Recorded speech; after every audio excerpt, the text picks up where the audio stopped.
Hello everyone, I am Lokesh Lodi, Assistant Professor, Government Degree College, Bahua Dehat, Fatehpur. Today I am here to present my seminar topic that is preamble. Preamble को शुरू करने से पहले मैं बताना चाहूँगा कि प्रियम्बल क्या होता है, प्रियम्बल क्यों ज़रूरी होता है और प्रियम्बल से क्या पता चलता है हमारे इंडियन कॉन्स्टिट्यूशन के बारे में। प्रियम्बल की अगर बात की जाए तो प्रियम्बल एक तरह की प्रस्तावना तथा प्रीफेस होता है जो हमारे इंडियन कॉन्स्टिट्यूशन को रिप्रेजेंट करता है। इसकी हिस्ट्री की अगर बात की जाए तो जवाहरलाल नेहरू ने कॉन्स्टिट्यूशन असेंबली में अपने प्रस्ताव के द्वारा अपने एक ड्राफ्ट के द्वारा इसको प्रस्तुत किया, जिसको असेंबली ने 26 नवंबर 1949 में एक्सेप्ट किया। Here you can see the structure of that preamble. Uh, so this is about what is preamble. Okay, तो preamble क्या है? एक इंट्रोडक्टरी स्टेटमेंट है डॉक्यूमेंट का जो एक्सप्लेन करता है अबाउट फिलोसफी एंड ऑब्जेक्टिव्स के बारे में। Okay, so in a constitution it represent the intentions of its framers and history behind it's creation. Preamble को कैसे बनाया गया, क्या ध्यान में रख के बनाया गया, इसके बारे में भी हमें इससे पता चलता है। प्रियम्बल बेसिकली हमें क्या आइडिया देता है? तो प्रियम्बल से क्या होता है, हमें कुछ आइडियाज मिलते हैं, कुछ ऑब्जेक्टिव्स जो हैं वो हैं इसके, जैसे कि source of the constitution. Constitution का सोर्स क्या रहा है, कैसे इस कॉन्स्टिट्यूशन को बनाया गया है। ओके, दूसरा है कि इसकी नेचर क्या है। ओके, इसका जो नेचर है वो किस तरह का है। ठीक है, इसके बाद है स्टेटमेंट ऑफ इट्स ऑब्जेक्टिव्स, कि इसके ऑब्जेक्टिव्स क्या क्या है, और साथ ही इसका डेट ऑफ अडॉप्टेशन। ठीक, इसको कब अडॉप्ट किया गया। हिस्ट्री की अगर बात की जाए तो पंडित जवाहरलाल नेहरू ने प्रियम्बल को अपने एक ड्राफ्ट के द्वारा प्रस्तुत किया था कॉन्स्टिट्यूशन असेंबली में जनवरी 22 1947 में। कॉन्स्टिट्यूशन असेंबली ने इसको नवंबर 26 1949 में एक्सेप्ट किया और प्रियम्बल को बनाया। नेचर की अगर बात की जाए कि इंडियन स्टेट कैसा होगा, ओके, तो इसको क्या किया गया, इसके कुछ की पॉइंट्स थे। ठीक है, जैसे कि sovereign, socialist, secular, democratic and republic. हर एक शब्द का अपना एक महत्व है। ठीक है, जिसको ध्यान में रख के प्रियम्बल बनाया गया। सोशलिस्ट एंड सेक्युलर शब्द जो है ये बाद में ऐड किए गए। ठीक है, सोवरन एंड डेमोक्रेटिक के बीच में हुआ क्या कि 42 अमेंडमेंट के द्वारा कुछ वर्ड्स जो हैं इस प्रियम्बल में ऐड किए गए थे, वही है socialist secular. Here you can see we the people of India, मतलब ये जो प्रियम्बल है, ये जो हमारा कॉन्स्टिट्यूशन है, ये इंडिया के पीपल के द्वारा है। Okay, it indicate the ultimate sovereignty of the people of India. Sovereignty means the independent authority of the state not being subjected to the control of the other state.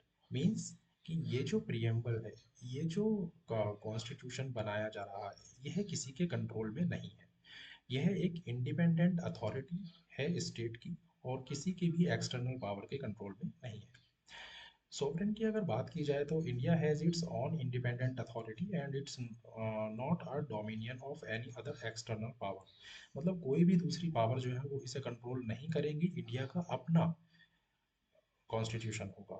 Okay, socialist की अगर बात की जाए कि इसका मतलब था कि डेमोक्रेटिक मीन्स को लेके। Okay, it holds faith in a mixed economy where both private and public sectors coexist side by side. It was added in the preamble in 1976 42 amendment. Okay. Secular शब्द की अगर बात की जाए तो इसका मतलब होता है all the religions in India get equal respect, protection and support. India में रहने वाले प्रत्येक नागरिक को उसका रिलीजियन, उसका जो भी राइट्स हैं, ठीक है, उनको रिस्पेक्ट किया जाएगा, प्रोटेक्ट किया जाएगा, सपोर्ट किया जाएगा। It was incorporated in 42 constitutional amendment in 1976। यह भी 1976 में ऐड किया गया था। डेमोक्रेटिक की अगर बात की जाए तो constitution of India has an established form of constitution which get its authority from the will of the people expressed in an election.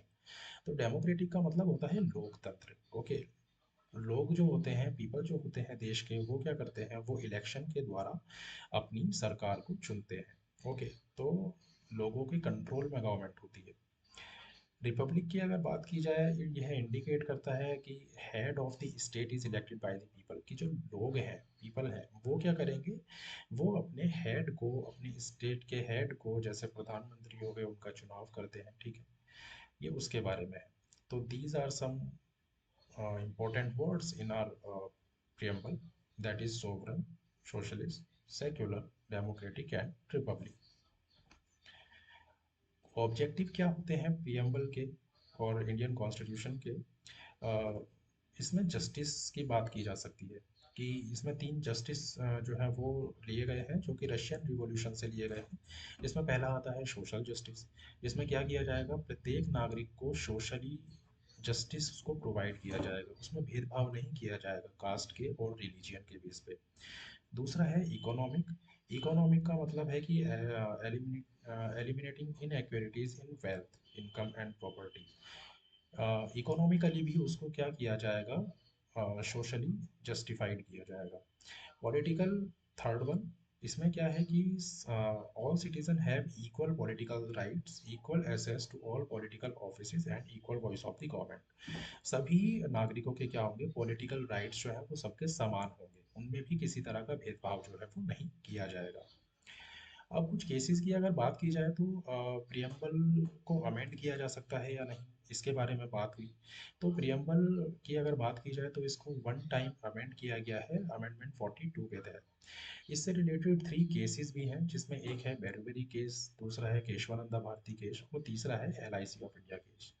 बेरुबेरी union case की अगर बात की जाए तो इसमें बताया गया था कि जो कॉन्स्टिट्यूशन है, ये जो प्रियम्बल है, ये कॉन्स्टिट्यूशन का पार्ट नहीं है। केशवानंद भारती केस के द्वारा बताया गया, सुप्रीम कोर्ट ने डिक्लेयर किया कि यह कॉन्स्टिट्यूशन का पार्ट है। सेम LIC के केस में भी हुआ था।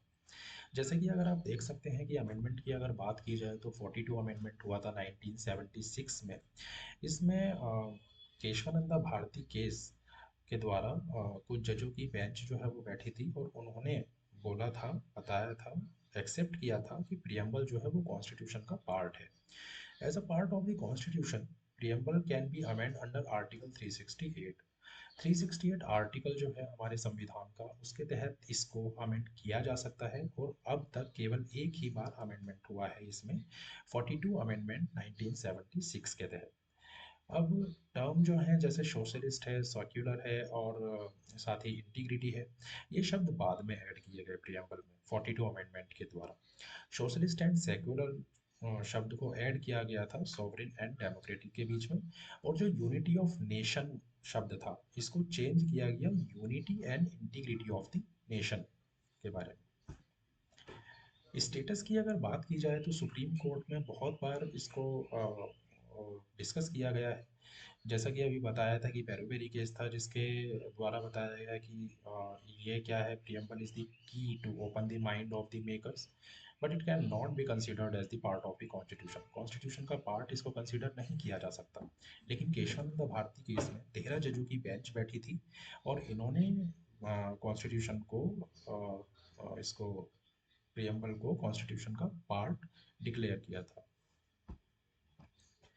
कुछ भी की फैक्ट्स की अगर बात की जाए तो जैसे preface, essential soul of the constitution, यह कॉन्स्टिट्यूशन की सोल कहा जाता है प्रियम्बल को। Embodies the basic philosophy and fundamental values इसमें होते हैं। Contain the grand and noble version of the constitution assembly, resemble the declaration of United State of American independence, based on the objective resolution draft and moved by Pandit Nehru in 1946। अब क्या हुआ था कि objective resolution के नाम से ये draft जो है वो लाया गया था पंडित नेहरू के द्वारा 1946 में। और इसके द्वारा क्या हुआ, कॉन्स्टिट्यूशन असेंबली ने इसको पेश किया गया और 1949 में इसको अडॉप्ट किया गया।